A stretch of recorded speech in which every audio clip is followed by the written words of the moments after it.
Today I pulled a card from the Whispers from the Woods Oracle. So let's go ahead and see what we have today.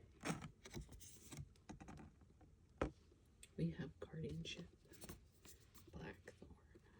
So let me find that in the book. It's 216. It's listed under Winter.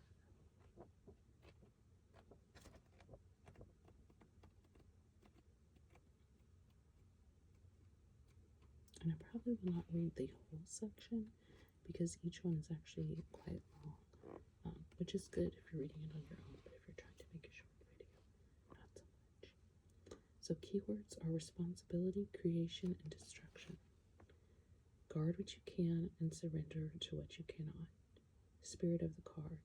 The blackthorn's dense branches form an impenetrable thorny defense that is nearly impossible to break through.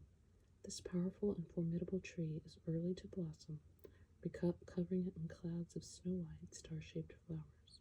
While the rich dark fruit, known as sloe, ripen and sweeten after the first frost, the fruits along with the bark are made into many medicinal and magical tonics.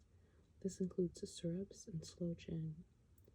Blackthorn has a dark reputation, often linked to the crone aspect of the triple goddess and Cailleach, the goddess of winter. Cailleach the crone is older than time, the bringer of winter, the goddess of destruction and also of creation.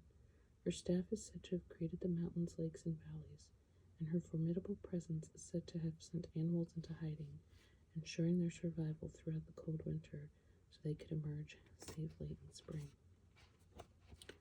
Whispers from the Woods. Like Cailleach, Blackthorn appears to show you have a role to play and it is not always an easy one. At times, people may misunderstand your intentions, for they can appear harsh. Draw strength from Blackthorn to stand in your power, knowing that you do what is necessary for good to eventually prevail. You have the ability to influence the behaviors of those around you in order to create change. Where Blackthorn walks, winter storms form, and this heralds snow and death. However, this is necessary for life to bloom when spring awakens. Blackthorn reminds you of your responsibility, the responsibility that comes with knowledge. She can also be a warning that it's time to seek refuge before a cruel and difficult time. Though she may be seen as a bad omen, Blackthorn brings you aspects of transformation, protection, and guardianship. She looks after you and encourages you to look after others. Just as day follows night, spring follows winter, new beginnings come after endings. At times, a call is necessary to clear the path and help you move forward.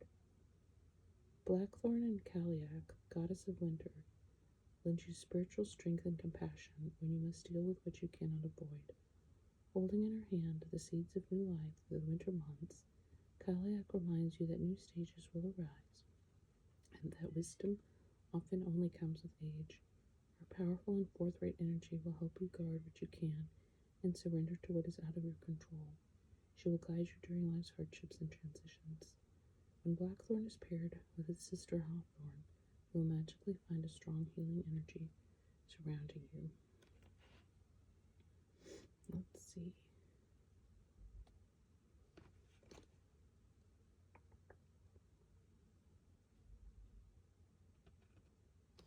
I guess I'll read the lore section too.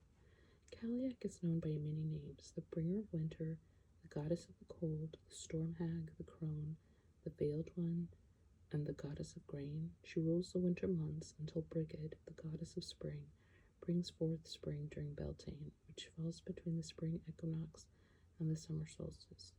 Cailleach is older than time, appearing at Samhain, the festival from which Halloween originated.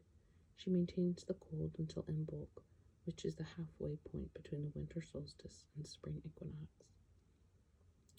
Cailleach covers the ground in a blanket of snow and rides across the land crushing signs of life to ensure animals remain hiding in their dens, safe from the cold. She is known as the protector of deer, as her footsteps across the land leave enough ground untouched by snow for the deer to graze on. It is said that the many lone standing stones across Europe are sacred, as they are Cailleach turned to stone when Brigid heralded the return of spring. In a remote glen west of Glenlyon, Scotland, is an ancient shrine to Cailleach called Tig na Cailleach. This small, turf-roofed hut, known as Cailleach's house, contains 3 water-worn stones. These are the Kaliak, old woman, the Bodak, old man, and the Ninkian, the daughter. For as long as has been known, the stones are brought out of the house at Beltane, and then returned to their shelter each Samhain. This timing also follows the schedule of the cattle farmers of the fells, who move their cattle out to pasture at Beltane and bring them back to the shelter at Samhain for the winter months. In recent time, local shepherds and gamekeepers have continued the practice of caring for the family of stones and bringing them out each year. They honor the traditions of times gone by, repeating cycles of the seasons that the local farmers still follow. And that is my cat. She always gets this way when I'm in here. But that is the end of the Whispers from the Woods Oracle for today, and I hope you got something out of this today, and I hope to see you again soon.